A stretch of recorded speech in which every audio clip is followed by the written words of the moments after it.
आप सभी युवा साथियों को जय जोहार, जय आदिवासी, जय सेवा, जय बड़ादेव, जिंदाबाद। आप सभी साथियों से सोशल मीडिया पर थोड़ा सा लेट उपस्थित होने के लिए मैं माफ़ी मांगता हूं हाथ जोड़कर। आज फेसबुक लाइव के माध्यम से प्रदेश और देश के गंभीर आदिवासी मुद्दों को लेकर चर्चा करना है और आज के इस सोशल मीडिया लाइव के माध्यम से मध्य प्रदेश की राजनीति में आदिवासियों की स्थिति को लेकर बहुत गंभीर जानकारियां आपके सामने साझा करने जा रहा हूं।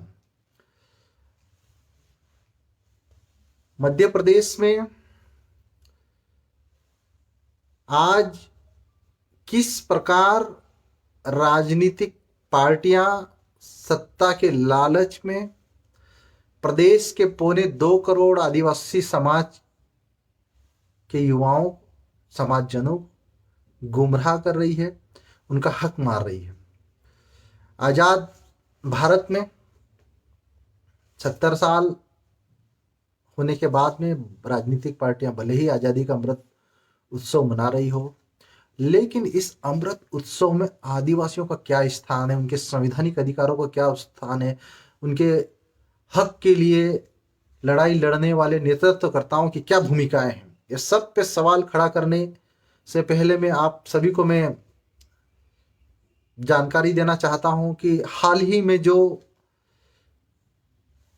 केंद्रीय जनजाति मंत्रालय की तरफ से और नीति आयोग, भारत सरकार नीति आयोग की तरफ से जो रिपोर्ट आई थी, उस रिपोर्ट में कहा गया था कि मध्य प्रदेश में अलीराजपुर जिला, झाबुआ जिला, अलीराजपुर जिले में जहां पर 90% के लगभग आबादी आदिवासी समाज की है, झाबुआ जिले में जहां पर 80% के लगभग आबादी आदिवासी समुदाय की है। पर इन दोनों जिलों में नीति आयोग की रिपोर्ट इस बात पर मुहर लगाती है कि 70% आबादी गरीबी रेखा से इन जिलों में नीचे निवास करती है। हमें बताते हुए दुख इस बात का है कि आजाद भारत में आजादी का अमृत महोत्सव मनाने वाली राजनीतिक पार्टियां और उनके नेतृत्व में जो भारतीय जनता पार्टी की केंद्र सरकार, मध्य प्रदेश में शिवराज सिंह चौहान सरकार की सरकारें, इन जिलों के विकास और उत्थान को लेकर नई नीतियां बनाने की बजाय किस प्रकार आदिवासी विकास के लिए जो पैसा उनके संवैधानिक व्यवस्था, भारत के संविधान आर्टिकल 275(1) जिसके अंतर्गत आदिवासी उप योजना, जिसको हम ट्राइबल सब प्लान कहते हैं, उस उप योजना के तहत जो पैसा आदिवासियों की जनसंख्या के अनुपात में बढ़ाना चाहिए, उसे किस प्रकार कटौती की जा रही। हाल ही में जो मध्य प्रदेश की विधानसभा में जो दृश्य देखने को मिला और भारतीय जनता पार्टी की शिवराज सिंह चौहान सरकार के नेतृत्व में जो बजट, द्वितीय अनुपूरक बजट पास हुआ, ये जो इसकी पुस्तक है, आप सभी युवा इस अनुपूरक बजट की पुस्तक को मैं बताना चाहता हूं। और इस द्वितीय अनुपूरक बजट जो 2021-22 का द्वितीय अनुपूरक बजट, मतलब जो आम बजट होता है जो फरवरी मार्च माह में प्रतिवर्ष पेश किया जाता है, उसके बाद कई बार ऐसा लगता है कि सरकार को पैसों की ज्यादा जरूरत है, विभागों को ज्यादा जरूरत है, उससे अनुपूरक बजट लाया जाता है। तो मध्य प्रदेश की शिवराज सिंह चौहान सरकार ने ये दूसरा अनुपूरक बजट लाया है और इस बजट में आप देख सकते हैं कि जो टोटल ये 19,000 करोड़ रुपए का जो बजट है, इस 19,000 करोड़ रुपए में जो आदिवासी जनजाति कार्य विभाग को सिर्फ राजस्व विभाग को 200 रुपये और पूंजी को 200 रुपये, मतलब मात्र 400 रुपये जनजाति कार्य विभाग को देने वाली मध्य प्रदेश की शिवराज सिंह चौहान सरकार रात दिन इस बात का ढिंढोरा पीटती है कि हम आदिवासी हितैषी हैं, आदिवासी विकास के शुभचिंतक हैं। मैं आप सभी भाइयों को, आप सभी युवाओं को मैं बताना चाहता हूं कि जो शिवराज सिंह चौहान सरकार जनजाति गौरव दिवस के नाम पर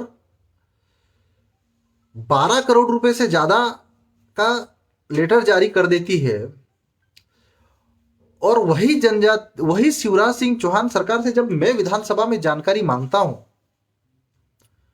कि जनजाति गौरव दिवस के नाम पर कितना पैसा खर्च किया गया, तो शिवराज सिंह चौहान सरकार के जनजाति मंत्री का जवाब आता है कि जानकारी एकत्रित की जा रही। मतलब आपके विभाग का आदेश करोड़ों रुपए पानी की तरफ पैसा बहा देता है, वो भी आदिवासी उप योजना का पैसा, और मध्य प्रदेश की शिवराज सिंह चौहान सरकार के मंत्री को पता ही नहीं है, सरकार को पता ही नहीं है, जानकारी एकत्रित की जा रही है। यह बड़ा दुख का विषय है कि मध्य प्रदेश में जिस प्रकार भारतीय जनता पार्टी जनजाति गौरव दिवस के नाम पर करोड़ों रुपए आदिवासियों का पानी की तरह बहा दे रही है। आदिवासी वोट बैंक को साधने के लिए रेलवे स्टेशन का नाम बदल रही है, आज टंटिया भील का नाम ले रही है, बिरसा मुंडा जी का नाम ले रही है। लेकिन पिछले 15 सालों में माननीय शिवराज सिंह चौहान जी, आपको आदिवासी प्रदेश क्यों नहीं याद आया? आज आपकी सरकार के रहते हुए, पिछले 15 सालों की सरकार शिवराज सिंह चौहान की रहने के बावजूद भी मध्य प्रदेश का अलीराजपुर जिला, झाबुआ जिला, बड़वानी जिला, आज 70% आबादी, इन जिलों की आदिवासी आबादी गरीबी रेखा से नीचे जीवन यापन क्यों कर रही है? यह सवाल आपको पूछना चाहिए। आज झूठ पर झूठ बोलने वाली है शिवराज सिंह चौहान सरकार। आदिवासी उप योजना का पैसा कम से कम 1 अरब रुपये स्मार्ट सिटी में दे रही है। मैं प्रदेश की जनता से और मध्य प्रदेश की शिवराज सिंह चौहान सरकार से मैं पूछना चाहता हूं कि स्मार्ट सिटी में कौन सा आदिवासी रहने वाला है?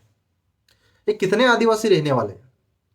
आप मेडिकल कॉलेज बनाने के लिए आप आयुष विभाग को करोड़ों रुपए दे रहे हैं, जबकि आदिवासियों का पलायन रोकने के लिए, आदिवासी इलाकों में कुपोषण रोकने के लिए, आदिवासी क्षेत्र में बेरोजगार युवाओं को रोजगार देने के लिए, छात्र छात्राएं जो धरने प्रदर्शन हड़ताल पे बैठे उनको छात्रवृत्ति देने के लिए सरकार के पास पैसा नहीं है। लेकिन स्मार्ट सिटी के लिए 1 अरब रुपया है। आप आदिवासी हितैषी होने का ढोंग करते हैं मुख्यमंत्री जी, लेकिन आदिवासियों की जो हकीकत है, आज आपने पैसा कानून लेके आए, panchayat extension in schedule area. आपने उस परम पैसा कानून की मूल भावना जो 1996 में संसद ने बनाया, उसमें रूढ़ी ग्राम सभा का कहाँ जिक्र किया गया? आपने जो मूल पैसा कानून, जिसमें इस बात का स्पष्ट रूप से जिक्र किया गया कि पैसा कानून 6वीं अनुसूची के तर्ज पर आदिवासी इलाकों में स्वशासन व्यवस्था देने के लिए, आदिवासी क्षेत्रों के संसाधनों पर नियंत्रण रखने के लिए, आदिवासी उप योजना का पैसा कहाँ इस्तेमाल होगा, उसके लिए जिला स्तर पर एक कमेटी का गठन होगा। आज जनजाति विभाग को मात्र 400 रुपए देकर शिवराज सिंह चौहान सरकार ने यह साबित कर दिया कि उनको आदिवासियों से प्रेम नहीं, आदिवासियों का विकास करने वाले विभाग से प्रेम नहीं, आदिवासियों के संवैधानिक अधिकार 5वीं अनुसूची से प्रेम नहीं, 6वीं अनुसूची से प्रेम नहीं। आज आदिवासी इलाकों में आदिवासी युवाओं को गुमराह करने के लिए इस बात का ढिंडोरा पीटा जा रहा है कि हम ही आदिवासी के शुभचिंतक हैं। मैं माननीय मुख्यमंत्री जी, आपने जनजाति विभाग को सिर्फ मात्र 400 रुपए दिए। यह आपकी और आपकी सरकार के आदिवासी विरोधी नीतियों का एक जीता जागता सबूत है। मैं केंद्र की मोदी सरकार से पूछना चाहता हूं, केंद्र की मोदी सरकार एक तरफ ये कह रहे कि हम आदिवासियों का विकास करेंगे, सामाजिक समरसता का, सामाजिक सौहार्दपूर्ण माहौल बनाएंगे। ये आपको मैं बताना चाहता हूं कि 2000 जो आदिवासी उप योजना के तहत जो पैसा प्रति वर्ष राज्य सरकार को केंद्र की मोदी सरकार से मिलता है, 2017 और 18 में 4144 करोड़ रुपया आदिवासी उप योजना का आया।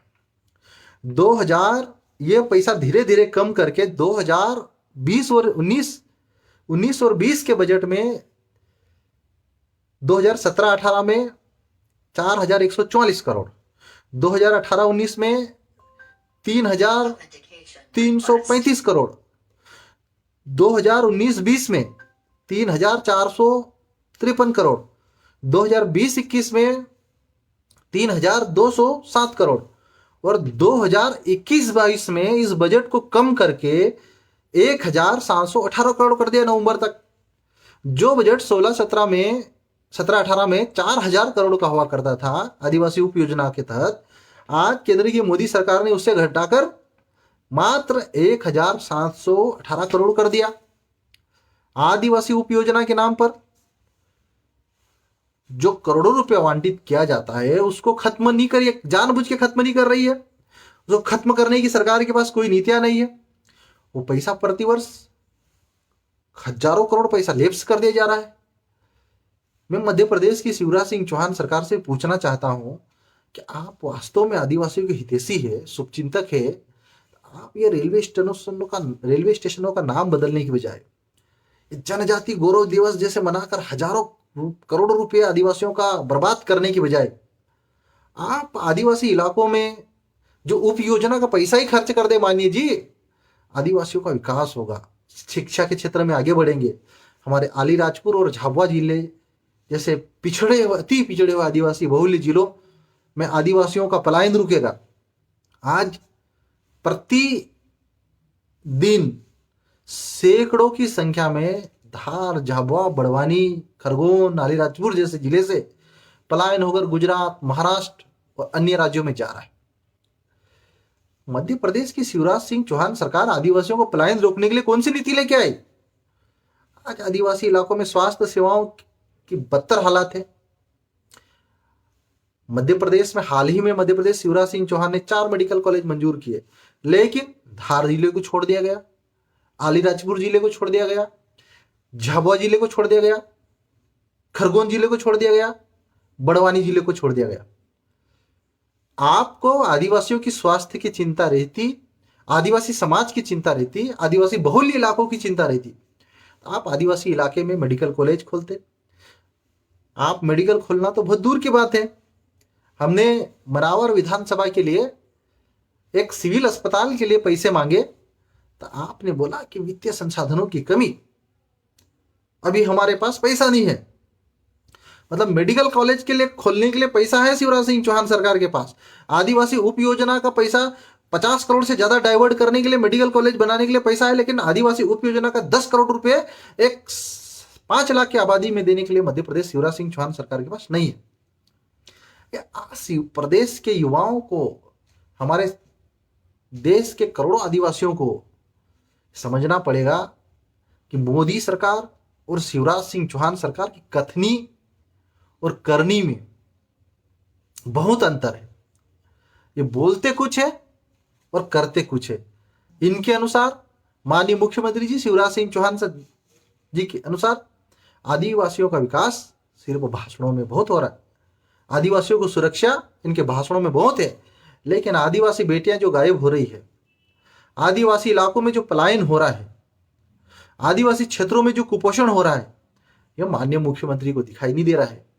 आज आदिवासियों के लिए जो आरक्षित वर्ग की जो सीटें हैं, विदिशा मेडिकल कॉलेज, चाहे भोपाल मेडिकल कॉलेज में जो आदिवासियों के लिए बैकलॉग के जो आरक्षित पद थे, शिवराज सिंह चौहान सरकार ने उन आरक्षित पदों को, जबकि मैंने राज्यपाल को पत्र लिखा, मैंने मुख्य सचिव को पत्र लिखा, मैंने मुख्यमंत्री शिवराज सिंह चौहान जी को पत्र लिखा, पत्र लिखने के बावजूद भी, जानकारी होते हुए भी, इन्होंने आदिवासियों के लिए आरक्षित सीटों को बेकलाक सीटों को सामान्य वर्ग से भरा।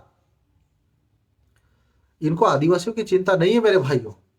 और प्रदेश के मैं सभी आदिवासी भाइयों से, मैं युवाओं से मैं कहना चाहता हूं कि इनको आदिवासियों की चिंता सिर्फ भाषणों में है, इनको आदिवासियों की चिंता सिर्फ कागजों में है। आज पेशा कानून मध्य प्रदेश शिवराज सिंह चौहान सरकार लेके आई, इस बात का ढिंडोरा पिट रही है, लेकिन मैं बताना चाहता हूं कि उसमें रूढ़िगत ग्राम सभा, उसमें मूल पेशा कानून को किस तरह से कमजोर करने की कोशिश की गई है, ये आप लोगों को उसको पेशा कानून को पढ़ना होगा, उसको जानना होगा। आज वन अधिकार कानून के तहत मध्य प्रदेश में नहीं पूरे देश में, जब पिछले 10 अगस्त 2020 को तत्कालीन पर्यावरण मंत्री प्रकाश जावड़ेकर जी और जनजातीय मंत्री अर्जुन मुंडा जी की बैठक ने संयुक्त रूप से इस बात को स्वीकार किया कि पूरे देश में मात्र 10% जनजातीय समाज को, जनजातीय को, आदिवासियों को सामुदायिक वन अधिकार दिया गया। तो वन अधिकार के तहत पट्टे देने के लिए शिवराज सिंह चौहान सरकार ने कम्युनिटी राइट्स देने के लिए अब तक क्या प्रयास किए। आज आदिवासी इलाकों से आदिवासियों को खदेड़ने के लिए, उनके जंगलों में छुपे संसाधनों को छीनने के लिए, आज टाइगर रिजर्व के नाम पे सरकार, इको सेंसिटिव के नाम पे, पर्यावरण जोन के नाम पे सरकार आदिवासियों को विस्थापित कर रही। लेकिन उनको 5वीं अनुसूची के तहत उनका हक देने, 6वीं अनुसूची के तहत उनको स्वशासी व्यवस्था देने में कोई इंटरेस्ट नहीं है। आज घूम फिर कर जय आदिवासी युवा शक्ति संगठन जैसे युवा नेतृत्व को कमजोर करने के लिए, युवाओं को आपस में तोड़ने के लिए, उनको तरह तरह के लालच देकर, उनको भ्रमित कर, उनको गुमराह किया जा रहा है। आज आदिवासियत की लड़ाई लड़ने वाला जो संगठन, जल जंगल जमीन की लड़ाई लड़ने वाला जो संगठन, उनको धर्मांतरण से जोड़ दिया जा रहा है, उनको नक्सलवाद से जोड़ दिया जा रहा है, उनको उग्रवाद से जोड़ दिया जा रहा है। माननीय मुख्यमंत्री जी और भारतीय जनता पार्टी से जुड़े नेताओं, आपको आदिवासियों के संवैधानिक अधिकारों के हक के साथ जो आवाज उठाई जा रही है वो क्यों नजर नहीं आती? आपको झूठे और भ्रम फैलाने वाले आपके जो भाषण, ये माननीय मुख्यमंत्री जी ने हाल ही में टंटिया भील की जो पुण्यतिथि इंदौर में मनाई गई, उसमें कहा कि कुछ लोग हैं जो आदिवासियों की बात कर करके विधायक बन गए। माननीय मुख्यमंत्री जी, आदिवासियों की बात डंके की चोट पर करी और आगे भी हम डंके की चोट पर करेंगे। आदिवासियों का हक और अधिकार के लिए हमने सड़क पे भी लड़ाई लड़ी और संसद तक लड़ाई लड़ेंगे, लेकिन हम कभी आदिवासियों की आवाज उठाने से पीछे नहीं हटेंगे। समाज आज राजनीतिक रूप से, समाज के युवा आज राजनीतिक रूप से सक्षम हुए, राजनीतिक रूप से जागरूक हुए और आज पंचायत चुनाव में जयस से समर्थित युवा बड़ी संख्या में बढ़ चढ़कर हिस्सा ले रहे हैं। उन युवाओं को मैं शुभकामनाएं देता हूं और समाज को नया युवा नेतृत्व दो। और मिशन 2023 जिसमें हमारे समाज से, हमारे जयस संगठन से कई युवा विधानसभा में जाएंगे और कई युवा लोकसभा में जाएंगे। मैं आप सभी युवाओं को मैं कहना चाहता हूं, जयस संगठन में अनुशासन की कमी किसी भी प्रकार से हम बर्दाश्त नहीं करेंगे। जो भी युवा कई वर्षों से संगठन से जुड़कर संगठन को मजबूती की दिशा में काम कर रहे हैं, संगठन को आगे बढ़ाने के लिए काम कर रहे हैं, उन सब युवाओं से मैं यही कहना चाहता हूं कि आपसी सामंजस्य होना चाहिए, आपसी बातचीत होनी चाहिए और आपसी मनभेद और आपसे मतभेद अगर जो भी है तो हमको मिलजुल कर बैठ के उसका समाधान करना चाहिए। आप एक दूसरे के खिलाफ टीका टिप्पणी कर, किसी धर्म और जाति के खिलाफ टीका टिप्पणी कर आप बहुत आगे नहीं बढ़ पाओगे। ये संगठन नए युवाओं का संगठन है और इस संगठन के माध्यम से हमने उन युवाओं में नेतृत्व के लिए, उन युवाओं को नई उम्मीद देने के लिए और उस समाज के अधिकारों का, उनका हक दिलाने के लिए नए युवाओं को नेतृत्व तैयार करने की दिशा में हमने जो बड़ा मिशन युवा नेतृत्व उठाया है, और मिशन युवा नेतृत्व को साकार रूप देने के लिए हम पूरी ताकत लगा देंगे। मैं पूरे देश के, पूरे प्रदेश के आदिवासी युवाओं से मैं कहना चाहता हूं कि अगर आपको आने वाले समय में लीडरशिप करनी है, विधानसभा में पहुंचना है, लोकसभा में पहुंचना है, ये जय संगठन पूरी ताकत के साथ आपका समर्थन करेगा, आपकी लड़ाई लड़ेगा और आपको विधानसभा और लोकसभा के भीतर पहुंचाने के लिए हम मदद करेंगे। ये हमारा संगठन आदिवासी समाज में परंपरागत राजनीति को खत्म कर नए युवाओं को हम विधानसभा और लोकसभा में पहुंचाने के लिए हम नए अवसर प्रदान करेंगे। लेकिन किसी भी प्रकार का जो भ्रम और अफवाहें जो गैर आदिवासी लोग आजकल जयस का सर्वसर्वा होने का दावा कर रहे हैं, जयस का सर्वसर्वा होने का ढोंग कर रहे हैं, उन सब लोगों से हमें सावधान और सतर्क रहने की जरूरत है। क्योंकि आप सभी को एक जानने और समझने की जरूरत है कि आज आदिवासी समाज सच्चा सीधा साधा भोला है। आप अपना निर्णय खुद लीजिए, आप अपने अधिकार की लड़ाई खुद अपने दम पे लड़िए। आज सामाजिक और इस राजनीतिक लड़ाई में सर्वेसर्वा आप खुद रहे। हमको किसी के इशारों की जरूरत नहीं है, किसी के सहारों की जरूरत नहीं है। हाँ जी, जरूर है जहां पर अन्य समाज के बुद्धिजीवी, अन्य समाज का सक्षम वर्ग आदिवासियों के विकास और उत्थान के लिए शुभचिंतक है, उनके साथ कंधे से कंधा मिला के चलेंगे। लेकिन किसी के इशारों पे हम काम करने वाले युवा नहीं है। आज आदिवासियों को, आदिवासी संगठनों को कई प्रकार से कई मुद्दों पर मिलकर बैठकर चर्चा करने की जरूरत है।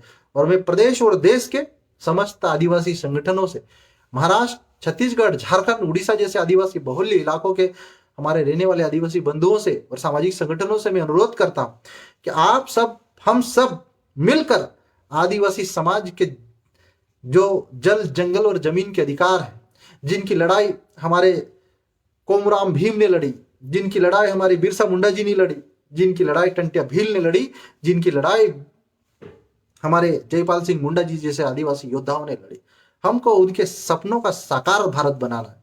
इस देश में सभी जाति, सभी धर्म और सभी समुदायों के बीच हमें आपसी सामंजस्य बनाकर हमें मिलकर संघर्ष करने की जरूरत है।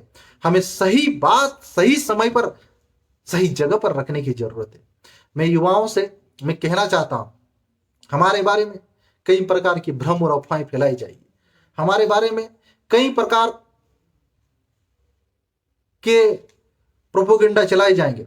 लेकिन आप लोगों को मैं बताना चाहता हूं, ये जो दर्द है मेरे अंदर, मेरे समाज का, मेरे भाई आदिवासी भाइयों का, मैं आप लोगों को बताना चाहता हूं कि पिछले 5 से 7 सालों में हमने इस लड़ाई को बहुत कम समय में इस मुकाम पर पहुंचा है। आज जय आदिवासी युवा संगठन शक्ति की बदौलत है।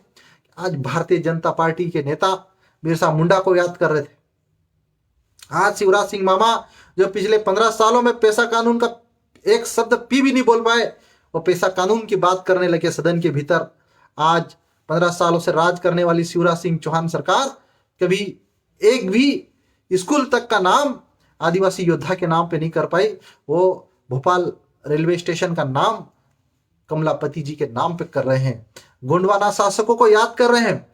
इससे पहले कभी इन्होंने इस बात को स्वीकार नहीं किया कि भोपाल गोंडवाना की लैंड है और भोपाल गोंडवानों का शासन रहा है और भोपाल गोंडवानों का राज क्षेत्र रहा है।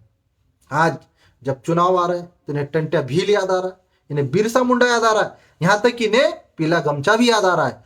और जब भी आदिवासी इलाकों में ये जाते हैं तो आदिवासी क्षेत्रों में पीला गमछा डाल के बीजेपी के नेता घूम रहे हैं। इससे पहले जय आदिवासी युवा शक्ति के युवा आदिवासी क्षेत्रों में पीले गमछे डालकर घूमते थे तो उन्हें नक्सलवाद के चश्मों से देखे जा रहा था।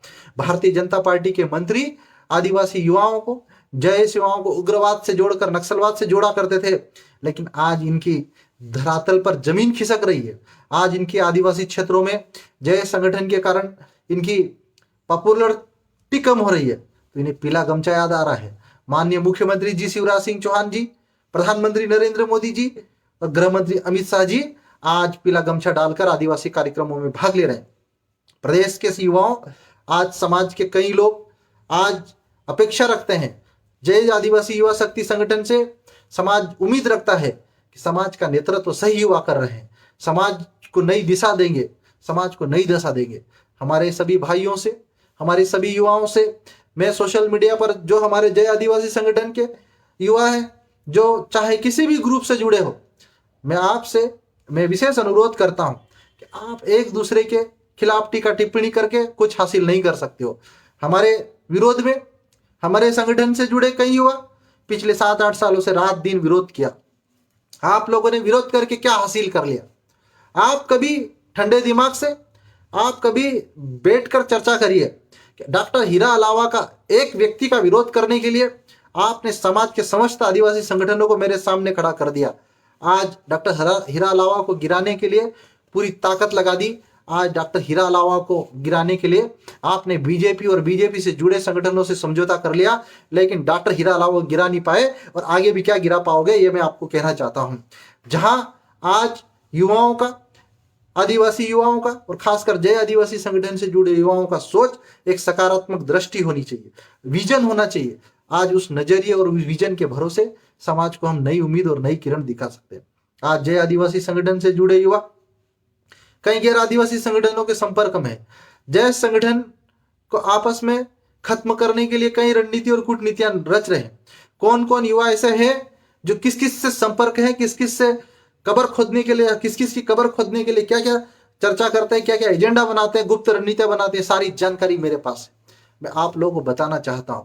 आप युवा, आप हाथ जोड़ के मेरा अनुरोध है, वास्तव में समाज का भला चाहते हो तो आप एक दूसरे की कबर खोदने की बजाय, एक दूसरे की टांग खींचने की बजाय कंधे से कंधा मिलाकर चलिए। और जो ये समाज का नेतृत्व है, ये पढ़े लिखे युवाओं का नेतृत्व है, आप लोगों को ऐसा नेतृत्व दोबारा नहीं मिलेगा मेरे भाइयों।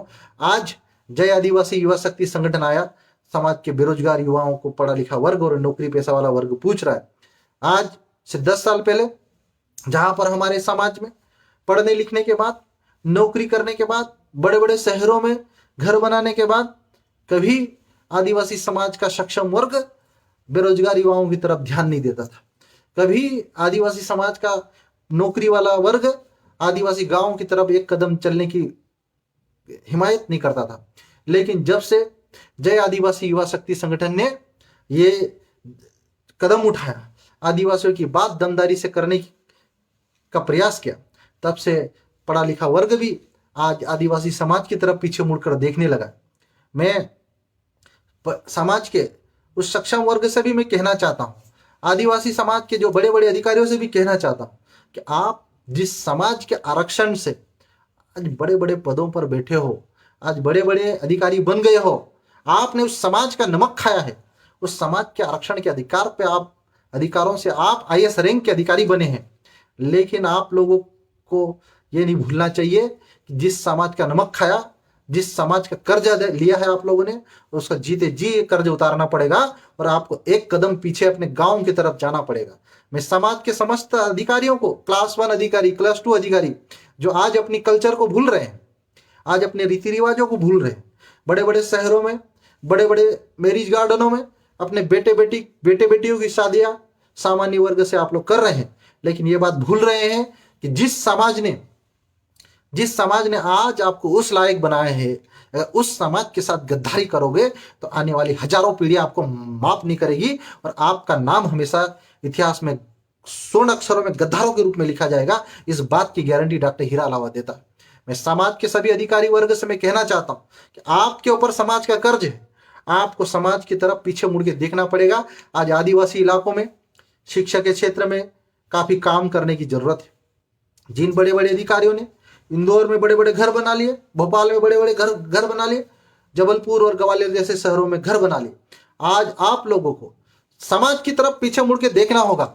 और जिस दिन आपने समाज को भूल गए तो आने वाले समय में ये बात ध्यान रखिए कि देखिए, ये जो अनुसूचित जनजाति का जो क्राइटेरिया है, जो जो 1965 में बीएन लोकुर जी ने कमेटी बनी थी, उनके जस्टिस बीएन लोकुर के नेतृत्व में जो कमेटी गठित की गई थी भारत सरकार के निर्देशन पे, और उस कमेटी ने 5 मापदंड निर्धारित किए थे, जिसमें आदिम विशेषताएं, विशेष संस्कृति, भौगोलिक अलगाव, सामाजिक पिछड़ापन और विशेष स्वभाव।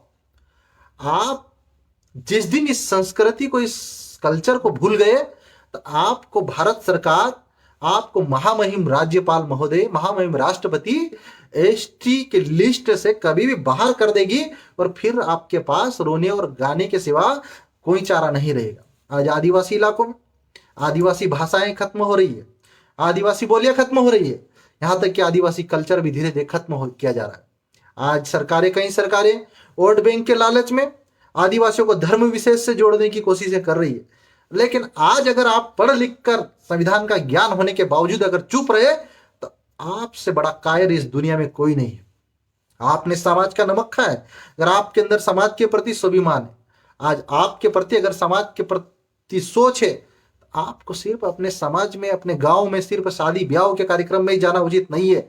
आपको समाज की गतिविधियां, समाज के आर्थिक विकास और सामाजिक ढांचे को मजबूत करने के लिए भी गांव में जाना पड़ेगा।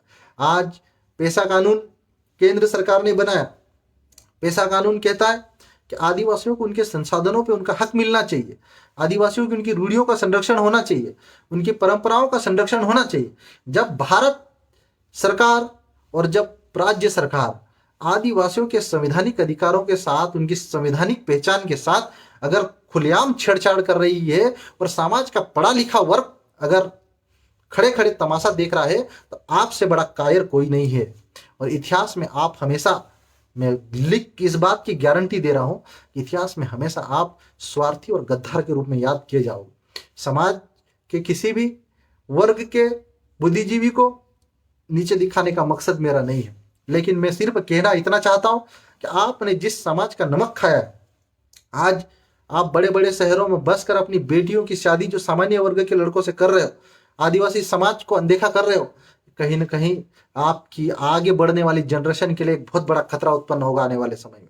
आपको अगर समाज की तरफ आपने एक कदम आगे नहीं बढ़ा, आपने अगर समाज की तरफ पीछे मुड़ के नहीं देखा, तो ये समाज, जिस समाज से आपका वजूद है, वो समाज आपको उखाड़ के फेंक देगा। इस बात की गारंटी डॉक्टर हीरा लावा देता है। साथियों, सरकारें आपके खिलाफ नियम और नीतियां बना रही। आज मध्य प्रदेश में आदिवासियों पर अत्याचार देश में सबसे ज्यादा है, आदिवासियों का पलायन देश में सबसे ज्यादा है, आदिवासियों का कुपोषण, आदिवासी इलाकों में भूखमरी और आज बेरोजगारी की समस्या चरम पर है। पिछले 20 सालों में मध्य प्रदेश में शिवराज सिंह चौहान सरकार ने 1 लाख के पद नहीं भरे। पिछले 20 सालों में शिवराज सिंह चौहान ने हमारे आदिवासी बंधुओं, हमारे आदिवासी विभाग में आदिवासी समाज के कर्मचारी अधिकारियों का प्रमोशन में आरक्षण रोक के रखा है। आप शुभ चिंतक होते तो आदिवासियों की लड़ाई सदन से लेकर कोर्ट तक जाते हैं, लेकिन आदिवासियों का शुभ चिंतक होने का ढोंग करने वाली सरकारें आदिवासी समाज के साथ सिर्फ शोषण कर रही है। आज ये अनुपूरक बजट 2021 और 22 में शिवराज सिंह चौहान सरकार ने करोड़ों रुपए आदिवासी उप योजना का पैसा मेडिकल कॉलेज बनाने के लिए दिए, 1 अरब रुपया स्मार्ट सिटी बनाने के लिए दिया, करोड़ों रुपए अन्य मदों में दिया। जबकि केंद्र सरकार की नीति आयोग का जो पत्र के अनुसार स्पष्ट रूप से कहा गया कि आदिवासी उप योजना का पैसे का डायरेक्ट फायदा जनजाति समुदाय को होना चाहिए। लेकिन मध्य प्रदेश की शिवराज सिंह चौहान सरकार में आदिवासी उप योजना का सही इस्तेमाल हो, आदिवासी उप योजना का पैसा आदिवासी इलाकों में हो, ऐसी स्पष्ट नीति बनाना आज तक उचित नहीं समझा। और यही कारण है कि आज आदिवासी इलाकों में जो पैसा आदिवासी इलाकों के विकास के लिए आ रहा है, आदिवासी उप योजना का जो करोड़ों रुपए आ रहा है, वो पैसा अन्य मदों में खर्च कर दिया जा रहा है। आज शिवराज सिंह चौहान सरकार खुलेआम आदिवासी समाज के पैसों को लूट रही, लेकिन हमारे समाज के युवाओं से, आदिवासी समाज के नए युवा नेतृत्वकर्ताओं से मैं ये भी कहना चाहता हूं कि अगर आज आप अपने हक और अधिकार के लिए आवाज नहीं उठाएंगे तो आपको धीरे धीरे खोखला कर दिया जाएगा, आपके जल जंगल और जमीन को आपसे छीन लिया जाएगा और आपको, आपकी पीढ़ियों को हमेशा हमेशा के लिए नेस्ता नाबूद कर दिया जाएगा। आज आदिवासी बोलियां, चाहे भीली हो चाहे गोंडी हो, आज आदिवासी परंपराएं चाहे किसी भी क्षेत्र की हो, आज धीरे धीरे खत्म की जा रही। लेकिन आज सरकारें, जो आज मैंने मध्य प्रदेश की विधानसभा में आदिवासी मंत्रालय में, जनजाति मंत्रालय, जनजाति कार्य मंत्रालय से प्रश्न पूछा कि आदिवासियों की संस्कृति, उनके रीति रिवाज, उनको परंपराओं, उनको संरक्षण को, उनकी परंपराओं का संरक्षण देने के लिए आपने कौन कौन सी योजनाएं संचालित की, आपने कितना पैसा खर्च किया, तो जनजाति मंत्रालय इसका जवाब नहीं दे पाया। उनका जवाब था कि हितग्राही मूलक नहीं होने के कारण हम इसमें नहीं दे पा रहे।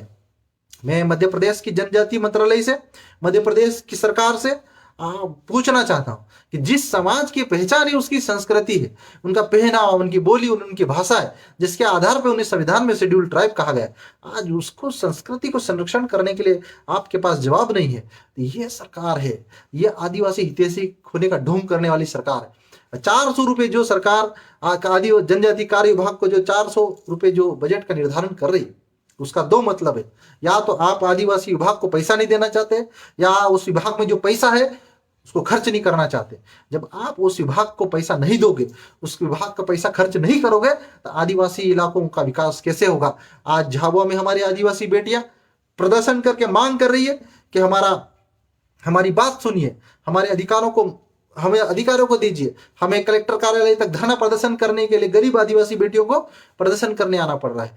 ये मध्य प्रदेश की शिवराज सिंह चौहान सरकार सब कुछ तमाशा देख रही है। इसे धरातल, जमीनी धरातल से कोई मतलब नहीं।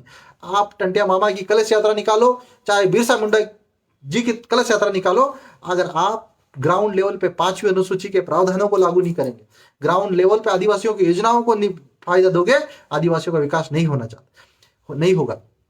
मैं प्रदेश के समस्त युवाओं से, हमारे मिशन युवा नेतृत्व से जुड़े आदिवासी युवाओं से, आपके खून में उबाल होना चाहिए कि सामाजिक बदलाव में युवा नेतृत्व के लिए हर एक युवा आगे आएगा और हम मिल बैठकर प्रयास करेंगे। हम सामाजिक संगठन को मजबूत बनाने की दिशा में काम करेंगे और हम जैसे संगठन की विचारधारा को जन तक पहुंचाने के लिए काम करेंगे। आप सभी को जय जोहार, जय आदिवासी, जिंदाबाद, जय हिंद, जय भारत।